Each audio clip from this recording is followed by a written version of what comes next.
What is up, YouTubers, gamers and hobbyists? Welcome to P&Q, the 2022 Summertime Special. Now, if you're new to P&Q, this is the question and answer series that I do every once in a while. It's a few times a year now, well, several times a year. I have one in my birthday. I have a birthday P&Q. I have one in the summertime. I usually have one around Halloween, Christmas, and then New Year. So about 5 a year. That ain't bad. Believe it or not, they used to be every week. Then I went to every month, and now it's like these occasions. So I've got some questions. So the idea is you ask me questions or put a comment to me that you want me to respond on. And I saved them up because, if there's no P&Q, I will then be responding to comments or topics on Topical Tuesday. I haven't done one of those in a while, but that's okay. I'm sure there will be some coming up in the near future.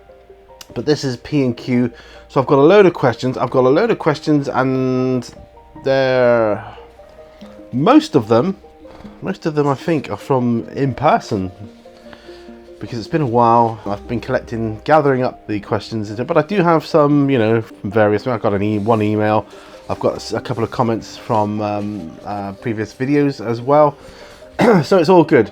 So P&Q. You ask me a question, I respond, and here we go.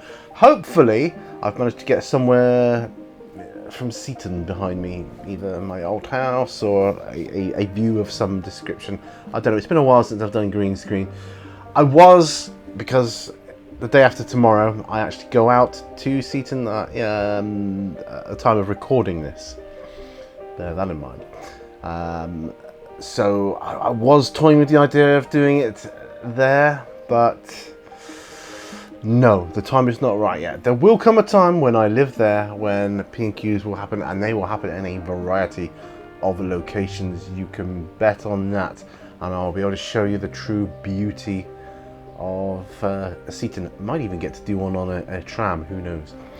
Anyway, guys, so let's crack on with some of the questions in person.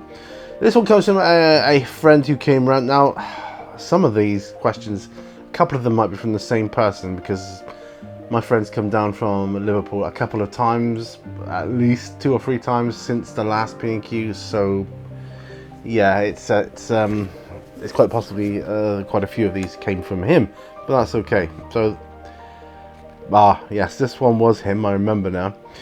His question was, why do you favour these rainbow-coloured storage drawers on wheels? You know, the ones I've got dotted around my studio. I've got several of them. Mostly the same height. They are, I'm just counting, 1, 2, 3, 4, 5, 6, 7, 8, 9, 10. They're 11 drawers high. But I've also got 1, 2, 3, 4. I've got one 5 drawers high, but the drawers are wider. Same make, and they're on wheels. That's the biggest thing for me. They're on wheels. I can just wheel them around. I've got my paints in one. All my paints, pretty much 99% of my paints are in one. I just wheel them around. If I change the studio around, I just move my paints. I don't have to go moving my paints separately as a separate entity. They're all good to go. They can be chucked in the back of a van now, and off we go. Jobs are good, and we're there. Let's get there. And he has since got himself one, or some, I think. I don't know if he's got 1 or 2. I don't know. He's probably got more now by the time I do this video. But my friend who asked me, he's since got himself some. So all good there. So that's that question. Oh, by the way, before I continue, I've got some nice Vimto juice, because it's too hot for hot drinks at the moment. Lovely. That's why it's summertime. And I have got my door to the studio open, believe it or not, so I can feel a natural breeze. I do have a little fan going on me as well. Hopefully I might put some ambient background music in to drown that out as well. So I'm just going to take a sip of this. That was more like a glug, but never mind. Thirsty work, this. Okay. Someone, I don't think it was the same person, but someone did ask me. This is from a while ago, so forgive me. I don't remember. You know what? You guys know what my memory's like. Has there ever been a model that you have simply given up on because it was too difficult or finicky to build? Yes, there is one. It's not a Games Workshop one, it's an Airfix one actually. It's an old Airfix. I think it was a Churchill tank. I just gave up on it. the instructions were so vague and the sprue was so finicky. In the end, I just said, the hell with this, I chucked it in the bin. So that's that. Bum bum. Oh, this, yeah, so that's that question.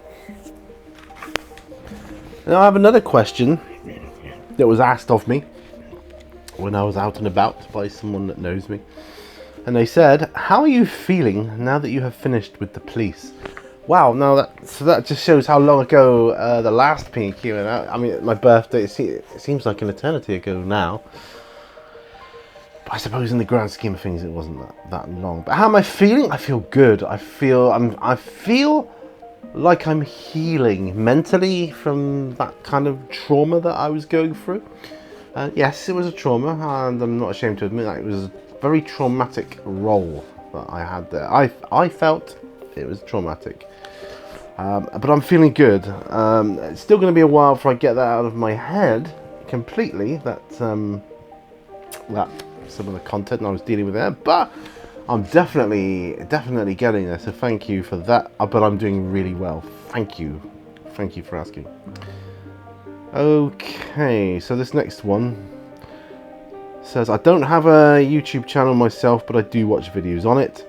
As a small channel, do you have a small number of viewership audience?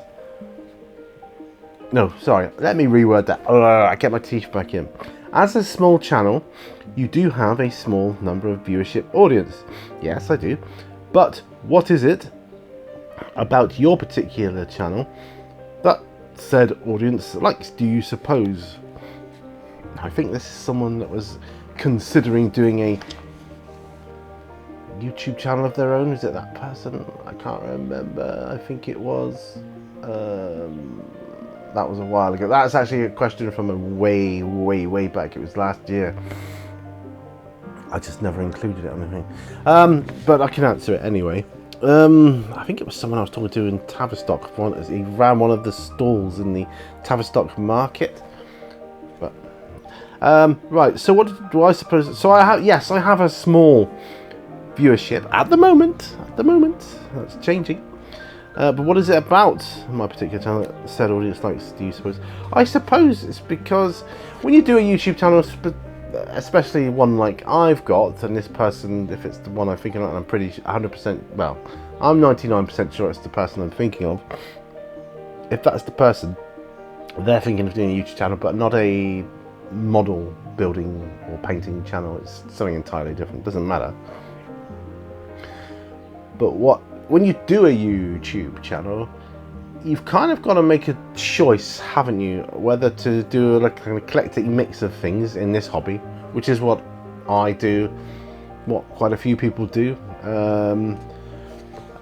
I have my fingers in many pies, and there's so many gorgeous pies out there to eat. I just can't help myself. But there are some people out there in YouTube land that they do a few different things and they stick with those, and that's good as well. And then there are those others, the hardened, core veterans that stick to one particular aspect of the hobby, whether it's like an historical thing, or if it's like a Games Workshop thing. You look at the likes of Eddick Beer 40k Necrons and more. He not only does that man stick to 40k only, he sticks to Necrons only pretty much, and that, my hat goes off to him for that. That was a brave, bold move on his part, but it certainly paid off dividends for him. For me personally, I just don't know if I could give up all the other goodness. And it's, my channel for me is for my well-being as well, so I can't give any aspect of it up really. So it is a mixed bag. So within that mixed bag, I'm going to have different audiences, aren't I? I'm going to have 40k people, I'm going to have historical people, I'm going to have board game people, I'm going to have role-playing people. Some may cross over, some may not, and that's what it is about my channel. I think that the people that do watch like that, and hopefully, and hope I'm not coming across as you know, blowing my own trumpet too much, but hopefully I've got a nice personality. I hope that I can connect with you guys well on that kind of level. So I think that is another good factor. Technicalities aside, I'm not taking over the world of YouTube, so I'm not the guy to ask about, you know, what makes a successful YouTube channel, because I'm not there, so I can't comment on that. There are certain qualities that attract me to channels, and there are certain qualities that put me off channels, and one of those is sound. If a channel has poor sound, that puts me off instantly. I just can't watch them. No matter how good the visual is, the sound has to be half decent. So yeah, it makes all the difference. But I'm not going to get into that, because that's a whole other topic in and of itself. Maybe that's a Topical Tuesday one we could get into sometime. But yeah, but that's what I think people like about that. Okay. Oh yes, this other one. I was talking to an old friend on the phone. Ooh, must have been a couple of months ago now. We'd not long had our cat, and he asked me, "How is your cat settling in? Does he get on with Rufus?" That's our dog. Well, I'm sorry to say they're not the best of pals. They don't hate each other, but they're just not, you know, they're not enamored with each other. They're not on each other's Christmas card list, if you know what I mean. They'll, most of the time, respect each other's privacy and just ignore each other. My dog Rufus, he is good as gold. The troublemaker is the cat. He will kind of, you know, annoy him sometimes. He gets hangry as well, my cat. If it's getting past or late into feeding time, he'll hiss at the dog, or he'll he'll prod him like, "Oi, you do something about getting our dinners. Come on." That's what it seems like anyway. But yeah, they're not arch enemies, but they're not the best of friends. I wish it were otherwise. And you know, given time, they may grow to bond more. I don't know. I hope so. Right. Oh yes, here we go. Same friend. You said on one of your videos, because I told him, "Oh, I've got a YouTube channel," so I gave him the details, and he started watching my videos. Okay, the question is, you said on one of your videos that you've always been socially awkward. If that is the case, then how do you manage when you were in the band performing? Okay, it's because there's a difference, Bud, between feeling awkward and feeling shy. I'm definitely not shy, and performing on stage is kind of like performing, you know, in the theatre or in a movie. You're performing a role. You're putting on a mask, and you're becoming a character. You become a character in the band for the music, and it's a whole different thing. So that's why that happens, and I can interact with an audience that way. Put me in a room, a conference room, I'm dead in the water. I can't cope with that. I don't know what to say or do or how to act. On the stage, totally different, man. Okay. Question in a local store. It's actually one I went to yesterday, and I bought a few goodies to, not to cheer myself up, to treat myself, and I'm going to go through a little showcase later on. And he said, "Do you play card or deck building type games?" And the answer is no, I don't, because I know there's a lot of people out there that have asked me that in the past, because I'm into board games as well. I'm not Mr. up on the latest board game or anything like that, or if there was a really trending deck building card game out there, that's not me. I have done it. When Magic the Gathering first came out, I was heavily into it, really heavily into it. I spent loads of money on that, more than I ever should have. But that said, I was able to recoup my money back, and I sold my collections off was able to buy a guitar with my proceeds. You know, there's a lot. And so, no, I'm not into them now. Magic the Gathering was a really good game at the time, and it was far too addictive, so I stopped it. I don't know what it's like now, how much it's changed and that, but I used to be really into, but not anymore. I'm just not into, like, you know, Pokemon or Yu-Gi-Oh, whatever it is these days. I don't know, some other deck building game. They don't float my boat. If I'm going to sit down and play a game, I like to have a board, I like to have pieces, I like to get immersed into a situation, a storytelling situation perhaps, and decks of cards just don't do that for me. They're useful tools in role-playing, but not as a game on their own. Okay. I have an important question now. I got asked this only... Well, the person that was... So, in my job now, currently, I have a lot of Teams meetings and different things like that, or Teams calls with people. And I was asked this question on Teams by a work colleague. So, there are some people from my work that watch this, okay? And if you're watching now, hi, how are you? You okay? The question was, so now you've been doing this job for a little while now, what do you really think of it? So I said, okay, I think I know you quite well enough now to be able to give you a totally honest answer. I can't give you that exact wording here because I'm a family-friendly show. I did drop an F-bomb. I just said, I love it. And I do. I absolutely love my job now. It's a dream job. I love it. I love it to bits. The job is cool. I'm fine. I'm happy as Larry doing that job. The people are great. You know, the interaction. Yeah, you get the odd bad day here and there, but who doesn't? You get that anywhere, don't you? But you know, sometimes the tech works against you. But you know, by and large, it's the best job I've ever had. Brilliant job. Okay. Right. I have an email now. Yes. Okay. One of my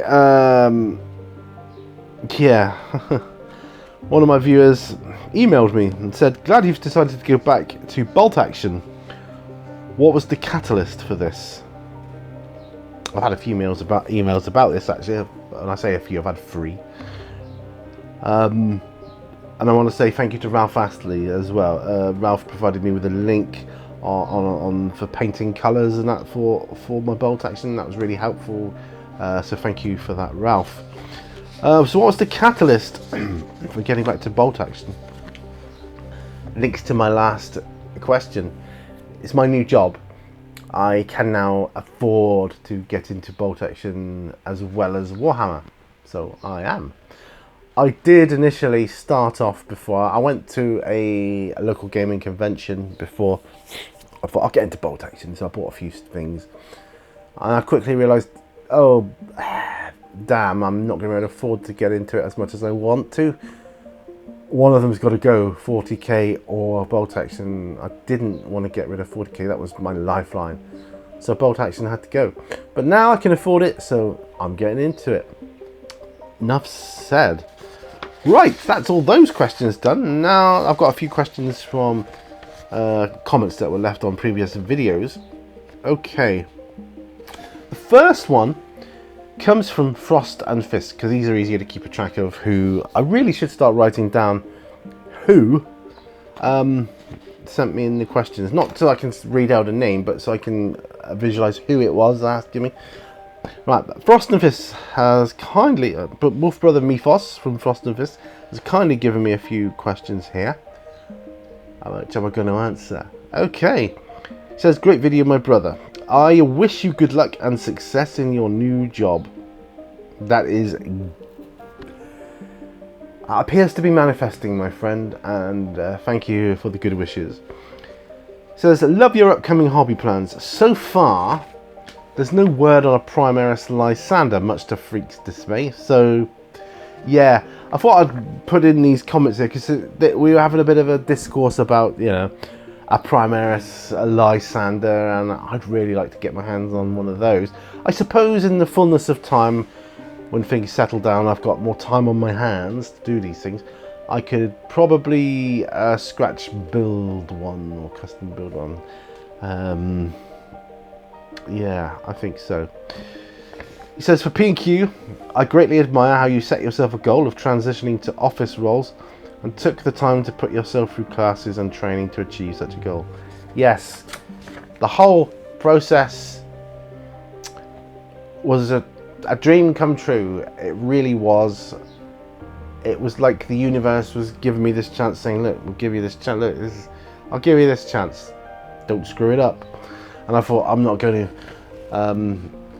because I'm classed as extremely clinically vulnerable with the whole COVID thing, due to my EMS and the medication I'm on, etc., I was having to shield at home for quite some time, and I thought I could just sit around here on my arse getting paid for doing nothing in my, well, I will say it, poorly paid job, and then have to go back to it at the end of it, and then what I got to show for it? Nothing. But I want to put myself through some courses. I want a job working from home, because I can't physically do. I knew I was going to have trouble physically with the physicality of the job. I was working in a supermarket, and it's a very physical job sometimes, especially when you're moving stock around and picking stock and replenishing stock and all the rest of it, getting down on the bottom shelf, just having to carry stuff. Very, very physically draining. I thought, I can't do this for the next 12 months. You know, either I find another job, or you know, it'll end me. You know, that's what. So I need to be in an office-based environment, and the only way I can do that, even if I can't from home, but being in an office that's not so physical, is to work the mental sides. And I thought, okay, well, I've got MS against me on that, so cognitively, it's going to be an uphill struggle. And I knew it wasn't going to be easy, but I thought, well, in for a penny, let's go and look at office jobs that are available. What do they want you to have? What sort of qualifications do they want you to have? So they all wanted the same sort of things. They were asking for things like, you know, Microsoft Office, you know, Excel, Word, PowerPoint, all the usual stuff. So I thought, right, well, that's the courses I need to do then, first and foremost. So I did. I put myself through several courses. Well, there were other courses as well. I did an administrative course, how to be a good administrator. Just what, generally speaking, that would help. And for my own personal engagement or enjoyment, I put myself through a couple of marketing courses too. Well, they weren't purely for my own stuff. I had two goals with that in mind. One was to help promote my wife's books, which I haven't even got around to starting it because life's been so busy. But we will. That's gonna happen. But the other one was so I could market myself, and that's very interesting. That's where it gets interesting, because, you know, I then go into this whole process of self-analysis. Would I give myself a job if I was in a position of recruiting? So what would I be looking for? So all these things, I thought, let's put them into a package. Let's update my CV, put it out there into internet land and see what happens. And lo and behold, I got a call from a agency called Adecco. They said, come across your CV. You sound like just the person we're looking for. We need someone to enter this role with the you know, Devon and Cornwall Police, but you'll also be working Somerset as well. It's home-based. It's primarily an Excel-based skill set needed for the job, but you've got to know what you're doing. You've got to hit the ground running. There won't be any time to train you or anything like that. It's a temporary assignment, and it's for the G7. Are you interested? And I took all of 1 second to decide, yes, I am very interested. So I said, yes, I'm interested, put me down, let me, put my details forward. Can I put your details forward to the police force? Yes, you can. So I ended the call, got all my details. I then needed to have a conversation with my wife to say, look, I've been offered this position. The only problem is it's a temporary contract. Can we, do you think, take a chance on that? Now, this was a very not delicate or sensitive subject. We had just come through a period of extreme hard times, let's put it that way. We were just coming out of poverty, and it was a big ask. My wife had just been promoted in her role to, funnily enough, the job I'm doing now. And she said, yes, I think we can take this chance, because if you can't get a job, secure a role, another role at the end of it, we will be able to survive, with the job I have now. So I said, okay, great. I think I'd like to take this chance, because it would possibly get me out of, being on my hands and knees down at the bottom shelf and all the physical stuff, and possibly springboard me into a more office-based environment. So she was 100% supportive of that. So she said, yes, absolutely, go for it. So I was like, I'm going for it. So when I got the call, I think it was an email, we're putting you forward, they'd like to interview you. And I was like, yes, okay, I would like to accept the interview. I went for an interview, which was a little unnerving when you're being interviewed by the police, because it's not just like a job interview. That I can't remember if it was prior or after the interview, I had to go through a strict set of security checks and all loads of different stuff, because the nature of the content I'd be dealing with in that role was very, very highly classified stuff. But I did the role. The G7 happened. We made it a success. Our goals were met. We succeeded. I had an amazing time with the guys on the G7. I'm not going to go into why I think it was a success, or what the nature of what we did was. Even now, I'm not going to talk about that. But suffice to say, the people I worked with were amazing. I loved it. We had a meeting in the morning to see how we were, what we're going to be doing, who we're going to be working with, and I thought, yeah, I like this. This is good. So the role ended. I was a little bit downhearted. I gave all my equipment back. The laptop and the screen and everything, because I was working from home primarily. Although I did go on to on site a couple of times, and that was okay. I preferred the home working though. At the end of that, a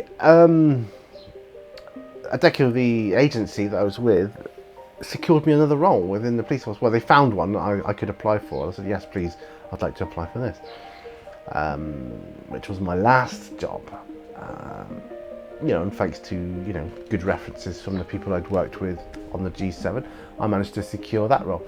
That was going into the office on a daily basis, and I was doing that for a while until a year ago I caught COVID, and I was hospitalised.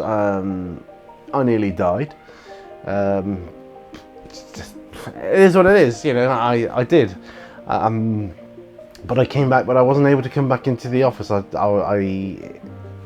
We all know it affects people different ways. Now, due to the nature of my condition, I can be hospitalised by just catching a cold, because I've got no immune system. All right, so I knew it was going to be serious when I caught it, and it was. I'm not going to go into that. That's not what this video is about. But did that. But from that point on, I was given the equipment again to work from home. So I was back to home working. I got myself a couple of desks to set up a proper area in my room, my living room, to work from. Now, yeah, so I realise I'm rambling here. So your question is, what skill from your classes do you find most instrumental achieving this goal? Well, it was the Microsoft ones primarily. I didn't have those. I had a rudimentary understanding of the packages, but to go through like basic and then intermediate courses on it gave me the confidence to, you know, and also gave me a little qualification in each one, which I was able to put on my CV with a link to the governing body. So that was what really got me started. So yeah, so I realise I'm giving you my life story here, almost on the job side of it. My wife got promoted from the company we work for now, which left a couple of people got promotions actually. So there was a couple of spaces I applied and I got it. You know, lots of things happened in between, but that's basically what happened. I got the role I'm in now. And your second question, what skill outside of school do you think helps you the most in your new line of work? Skill outside of school. Do you mean a skill I learned at school? If it's a skill I learned at school, then it would have to be basic maths and English. You know, mathematics and English, because you need to be able to communicate well in my role. Communication is key. Communication is fundamental to everything I do in my line of work. And there can be no area, really, there can be no area of no margin for error. There's little margin for error, shall I say, because that could have a great impact on the work, nature of the work. Enough said. Okay, 3. Your last question, unrelated but totally serious hobby question. Okay, this is good. This is good. We like this. You and I are back to back as a planet falls to a Tyranid swarming. Ooh. But I can't think of anyone I'd rather be back to back with, my brother. How many of these filthy bugs do we take out before we are overrun by the swarm? Going out in a blaze of glory. How many? Wow. You and I, my friend, we're back to back. We've got our guns. We've got. I see us as I don't know, maybe captains of our chapter. Whether we're in the same chapter or different, I don't know. I think we'd be different ones. I think you'd be a captain in in these Space Wolves, and I'd be a captain in somewhere else, Imperial Fists or Ultramarines or something. But we're back to back. We've got our bolters, our guns, and they're coming at us, and we're taking them out by the dozen. As they come in, we completely empty our ammunition. Every bolt round counts. Everyone strikes home. So as many rounds as we can carry, and whatever spare ammo clips we have, we kill a Tyranid with. When that's done, one gets in on us. Possibly you. Being the Space Wolf, you got the martial prowess there, which is a little bit more than the average Space Marine, I would say, being the Space Wolf. So you're hitting this Tyranid with I don't know if it's a Hormagant or a Termagant, doesn't matter. Put one of the smaller ones, I would say, but it gets to you. I see you hitting it with the butt of the gun, smashing its brains out, or if they've even got brains, I probably don't. I don't know. But you're killing it. I'm looking over my shoulder. You're thinking that's a good idea. Let's do the same. Then when we tire of that, we throw out the next ones that are coming towards us. We get out our daggers or a sword, and we go at it with blades. And that's where your forte is gonna be, isn't it? So you're gonna be chopping off limbs left, right, and centre. I see you doing that. And then as they overwhelm us by sheer numbers, we're like, this is it, brother. It's been a great fighting with you. And they get a hold of us, and we're too close now at this point to be using the blades for melee. So we just well, I'm gonna just stick my dagger in the throat of one, and then try and choke it out, and use my fists until they're bloody to the bone. Just keep going, coming at me. I'm gonna bite, I'm gonna tear, I'm gonna headbutt. As long as there's a breath left in my body, that I can use my body to inflict some kind of damage on these Tyranids, I will do so. And if you're a Space Wolf, well, between us, we're gonna take out many thousands, I think, between us. Let's not forget, we might have some grenades between us as well. We can throw a few of those around, at them. And then when we save one each for when they're just about to kill us, pull the pin, grab hold of one each, and it's like that scene from Alien where he got the grenade in his hand, Gorman, and Vasquez says, "You always were an asshole, Gorman," and they just hold on to each other, and then boom. But we take out thousands, brother, thousands, and they sing our names in legends for many years to come.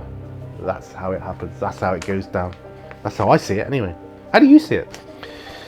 Right, moving on to who took my dice. Hey Steve, he's got questions. Well, let's I think after that bit of scene setting, I need a drink, so excuse me a moment. That's better. Right, what questions do you have, Steve? Right, here we go. 1. What do you prefer your models made of? Plastic, metal, or resin? Personally, I prefer my models to be in plastic. That is my preferred medium. The reason is it's easier to prepare. I find plastic easier to prepare, to clean up, than I do resin or metal. Now they all need cleaning up to some degree, mold lines and bits of flash and whatever else, but I just find the plastic ones easier to work with. Resin I tend to break more often than not. That's just the way it is. I broke one the other day. I broke the hand off of one figure. I was like, yeah. So I personally prefer plastic, and that's my preferred. Number 2. Do you like the new monopose plastic HQ hero models GW is putting out now, or the older, more variable models of the past? My preference is for the older, more variable models of the past, and I suspect that is most people's view. I might be wrong. Let me know in the comments below. I prefer having the choice of how to pose my characters, whatever they may be, Space Marines, Necrons, whatever. I like having the variable pose ones. I mean, yes, you can vary the models of certain ones, the monopose ones, but they're not as easy. So I prefer the variable models of the past. Great question. Oh, we're on to our last question. Oh, never mind. From Wizard Wargaming. Hey there. Says, hey Pete, I have a question for the P&Q. You mentioned Formula 1 in one of your videos. I don't even remember. Do you watch? And if yes, who is your favourite driver or drivers? The answer to that is no, I don't. I don't watch Formula 1. I don't know Formula 1. I'm not into it. I'm not opposed to it. I could probably get into it if I had the time. I remember my brother-in-law, he was well into it. Sadly, he passed away several years ago, but he was well into Formula 1. He could have told you who was racing, what drivers, what teams, he had it down.